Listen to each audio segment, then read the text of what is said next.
ایک غریب آدمی بدو رات کے وقت وہ کہیں بیچارہ صبح سے چلا تھا، مدینے پہنچتے اسے رات ہو گئی.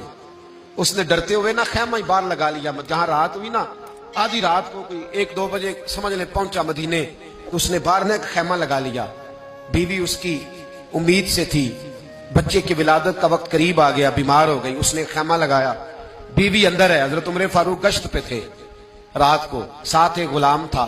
حضرت عمر فاروق رضی اللہ تعالیٰ عنہ کہنے لگے وہ آگ جل رہی ہے تھوڑی سی، پتہ کرو کون ہے. تو آپ کا غلام پتہ کرنے گیا تو بدو نے ڈانٹ دیا، کہنے لگے جاؤ تمہیں کیوں بتاؤں.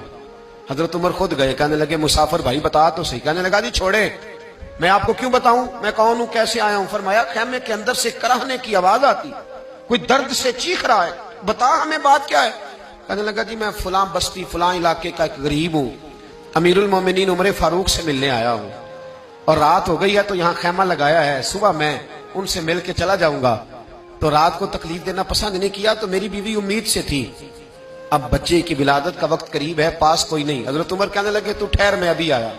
چہرے پہ نقاب ہے، اسے بتایا نہیں میں ہی امیر المومنین. عمر دوڑے گئے اپنی زوجہ سے، کہنے لگے اگر تجھے بہت بڑا اجر مل رہا ہو تو حاصل کرے گی. کہا کروں گی. تو کہنے لگے چل پھر میرے ساتھ، بہت بڑا اجر ہے. ایک دوست کے ہاں ولادت کا وقت ہے، ضرورت کی چیزیں ساتھ لے لو. اس عورت نے تھوڑے دانے لے لیے، گھی لے لیا. حضرت عمر سے کہنے لگی لکڑیاں اکٹھی کر لیں. امیر المومنین کونسلر کی بات نہیں بتا رہا آپ کو، میں آپ کو ایم پی اے کی بات نہیں بتا رہا، ایم این اے کی بات نہیں بتا رہا، جو 10 گاؤں کو ملا کے چیئرمین بنا ہے اس کی بات نہیں بتا رہا. اس کی بات بتا رہا ہوں جو 22 لاکھ مربع میل کا حکمران ہے. اس کی بات بتا رہا ہوں جو گلی سے گزرے تو شیطان رستہ ہی بدل جاتا ہے. اس کی بات بتا رہا ہوں جس کے بارے میں میرے مصطفیٰ کریم صلی اللہ تعالیٰ علیہ وآلہ وسلم نے فرمایا میرا عمر تو وہ ہے کہ 950 سال حضرت جبریل بھی اس کی شان بیان کریں تو عظمت ختم نہیں ہوتی. اتنا بڑا شخص. حضرت عمر نے لکڑیاں اکٹھی کی، اینٹوں کا روڑے لے کے چولہا بنایا، پہنچ گئے.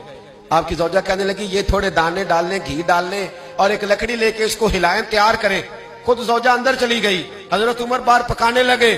وہ بدو کہتا ہے میں اس طرح کا ان کے ساتھ بہیو کرنے لگا جیسے کو کسی چوکیدار کے ساتھ نہیں کرتا. میں نے سمجھا جی عمر نے چوکیدار رکھے آنے جانے والے مہمانوں کا. میں کبھی پانی کا پیالہ مانگتا، کبھی کوئی بات، عمر دوڑے جاتے، کبھی پانی لاتے. او مسلمانوں، او میرے رسول کے غلام عزیزو، حضرت عمر فاروق. وہ غلام کہتا ہے میں عمر سے کہتا، میں کہتا غلام پانی لا تو عمر دوڑ کے پانی لاتے. میں کہتا تجھے گھی پکانا بھی آتا ہے، پہلے بھی کبھی پکایا ہے؟ تو عمر فرماتے کوشش تو کر رہا ہوں. میں کہتا پہلے بھی کبھی تیری بیوی نے یہ کام کیا ہے؟ تو حضرت عمر کہنے لگے مجھے یاد نہیں، پوچھ کے بتاؤں گا. کہتے ہیں کیا رنگ تھا، کیا انداز تھا، کیا مصطفیٰ کی تربیت تھی، کیا انداز حضور نے سکھائے غلاموں کو. یہ کس طرح کا امیر ہے کہ یہ ہنڈیاں پکا رہا ہے، پھونکے مار رہا ہے ایک غریب کے لیے، دیہاتی کے لیے جسے جانتے بھی نہیں.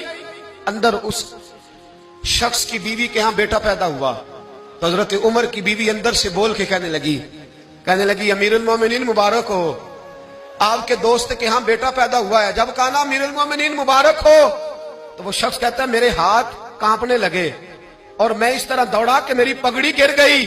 میں دوڑا تو عمر نے بلایا، کہا کدھر جاتے ہو؟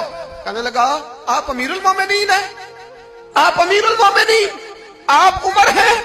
کیسر و کسرا جس کے نام سے کانپے آپ وہ ہیں، جسے مصطفیٰ نے دعا مانگ کے اللہ سے مانگا وہ والے عمر ہیں آپ، جس کے لیے علی المرتضیٰ فرماتے ہیں میں روز دعا کرتا ہوں وہ والے عمر ہیں، جس کے بارے میں ابوبکر صدیق نے فرمایا تھا کہ میں اللہ سے کہوں گا مولا جو تیرے محبوب کی امت کے حق میں سب سے بہتر تھا میں اسے خلیفہ بنا کے وہ والے عمر ہیں.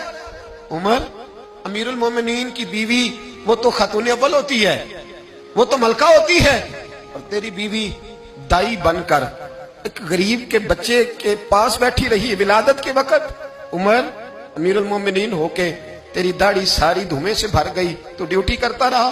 تو سیدنا عمر رو پڑے اور اس بدو کو سینے سے لگا کے کہنے لگے تجھے پتہ نہیں تو کہاں آیا ہے، اس شہر کا پتہ ہے؟ اس نے کہا حضور کہاں ہے؟ فرمایا یہ میرے نبی کا مدینہ ہے، یہ مصطفیٰ کا مدینہ ہے، یہاں امیروں کا استقبال نہیں ہوتا، یہاں غریبوں کے استقبال ہوتے. یہاں حضور نے اس اسٹیٹ پہ میرے رسول پاک نے وہ والا رنگ دیا ہے کہ اب غریب سر اٹھا کے جینے لگے ہیں، اب مزدوروں کو عزتیں ملنے لگی ہیں، اب یتیموں نے سر اٹھا لیا ہے کہ ہمارا کوئی سننے والا آ گیا ہے.